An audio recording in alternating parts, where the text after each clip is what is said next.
There was a former Undersecretary of Defense who was invited to give a speech at a large conference, about 1,000 people. And he was standing on the stage with his cup of coffee and a styrofoam cup, giving his prepared remarks with his PowerPoint behind him. And he took a sip of his coffee and he smiled and he looked down at the coffee. And then he went off script. And he said, last year I spoke at this exact same conference. Last year I was still the Undersecretary.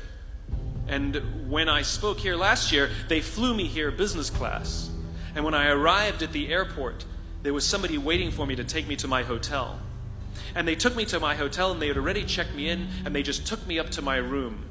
And the next morning I came downstairs and there was someone waiting in the lobby to greet me and they drove me to this here same venue. They took me through the back entrance and took me into the green room and handed me a cup of coffee in a beautiful ceramic cup. He says, I'm no longer the Undersecretary. I flew here coach. I took a taxi to my hotel and I checked myself in. When I came down the lobby this morning, I took another taxi to this venue.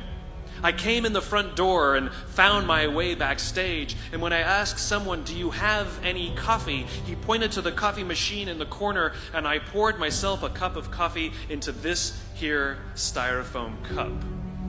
He says the lesson is, the ceramic cup was never meant for me.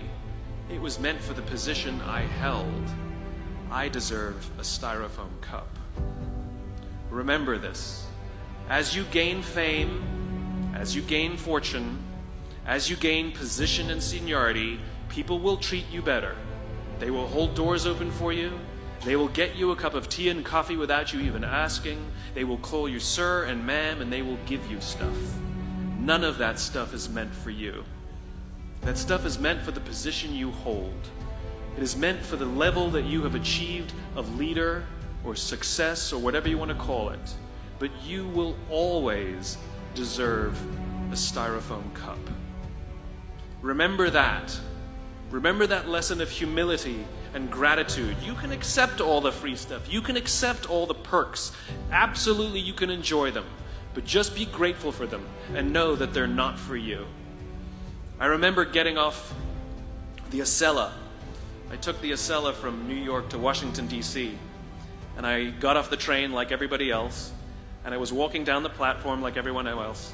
And I walked past General Norty Schwartz, who used to be the Chief of Staff of the United States Air Force, the head of the Air Force. And here I did, see a guy in a suit schlepping his own suitcase down the platform just like me. And just a couple months ago, he was flying on private jets and he had an entourage and other people carried his luggage. But he no longer held the position. And so now he got to drag his own suitcase. And never did it sort of remind me more that none of us deserve the perks that we get. We all deserve a styrofoam cup.